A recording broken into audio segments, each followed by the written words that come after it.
Kamu kenal dengan Jule di mana? Kenalnya waktu itu pernah ketemu bareng Ayah. Ketemu Jule bareng Ayah waktu itu dulu. Terus kenal dari situ.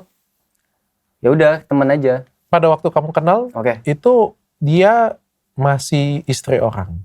Masih. Terus kenalnya bagaimana? Persahabatan seperti apa yang kalian miliki? Sering ngopi bareng, nongkrong bareng gitu sering. Tapi kan dia istri orang. Tapi bareng. Bareng siapa nih? Bareng Ayah. Oh, bareng bertiga? Ya, bertiga. Oh, aku paham. Dia nih ngerasa dihianatin karena namanya Jule diganti. Dia kenal ya sama Jule ya? Iya, menurut aku sih kayak gitu sih Dok, dari sisi ayahnya. Dia ngerasa dihianatin aja.